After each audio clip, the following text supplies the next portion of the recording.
রাজনীতি এটা আওয়ামী লীগ শুরু করেছিল বিগত সময়ে, কিন্তু আমরা দুঃখজনকভাবে দেখেছি যে আপনাদের সামনেই, গণমাধ্যমের সামনেই, যখন ছাত্র দলের সেক্রেটারিকে প্রশ্ন করা হয়েছিল, তখন পাশ থেকে ছাত্র দলের কেন্দ্রীয় সভাপতি বলেছিলেন যে দায় দিয়ে দাও। তো এই যে দায় দিয়ে দেওয়ার রাজনীতি বাংলাদেশে 5ই আগস্টের পর আবার হচ্ছে, এটা খুবই দুঃখজনক এবং লজ্জাজনক। তো এই দায় দিয়ে দেওয়ার রাজনীতি সবচেয়ে বেশি বর্তমান আমরা দেখছি যে ছাত্রলীগ, আওয়ামী লীগ এবং পাশাপাশি আমাদের বন্ধুর প্রতিম ছাত্র সংগঠন, ছাত্র দলের মধ্যে এই প্রবণতা।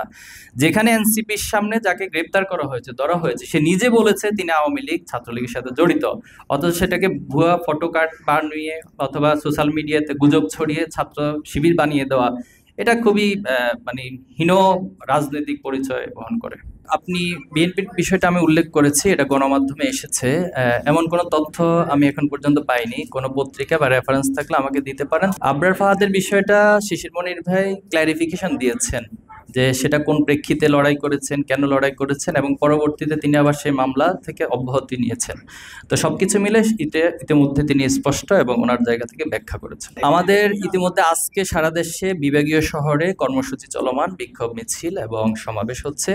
আগামীকাল আমরা ঢাকায় বিক্ষোভ মিছিল এবং সমাবেশ আছে। পাশাপাশি সারা দেশে সকল জায়গায় আমরা ছাত্র সমাজকে সাথে নিয়ে, ছাত্র জনতাকে সাথে নিয়ে অবস্থান কর্মসূচি ঘোষণা করেছি। ছাত্র জনতা তো জনগণেরই অংশ, আমরাও তো জনগণেরই অংশ। জনগণের যে প্রত্যাশা, সেটা যদি আপনি জনগণের কাছাকাছি পৌঁছান তাহলে সেটা দেখতে পাবেন।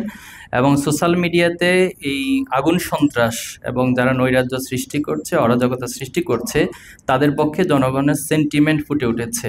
এবং সে জায়গা থেকে আমরা রাজপথে অবস্থানের মাধ্যমে মূলত তাদেরকে যে প্রতিহত করা এবং রাজপথে তাদেরকে মোকাবেলা করা, পাশাপাশি আইন শৃঙ্খলার বাহিনীর যে ভূমিকা, এর মধ্য দিয়ে আশা করি যে যে ভীতির কথা বলছেন এটা দূর হবে। পেট্রোল বোমা ফাটানো থেকে তো নিঃসন্দেহে কেউ ভালোভাবে দেখার সুযোগ নেই। তো এটা আমরা বলেছি যে সরকার, গোয়েন্দা সংস্থা, আইন শৃঙ্খলা বাহিনী, তারা যতটুকু সতর্ক সচেতন হওয়া দরকার, তাদের ঘাটতি রয়েছে। আমি আশা করব যে তারা এই বিষয়ে কঠোর হবেন। সময় এক আছি। এবং খুবই মজার বিষয় হচ্ছে, ফ্যাসিবাদ যখনই একটু নাড়াচাড়া দেয়, একটু উকিঝুঁকি দেয়, বাংলাদেশে কর্মসূচি দেওয়ার চেষ্টা করে, তখন ফ্যাসিবাদ বিরোধী সকল শক্তি, ইচ্ছে অনিচ্ছে, আমরা এক হয়ে যাই। আলহামদুলিল্লাহ, এটা অব্যাহত থাকবে।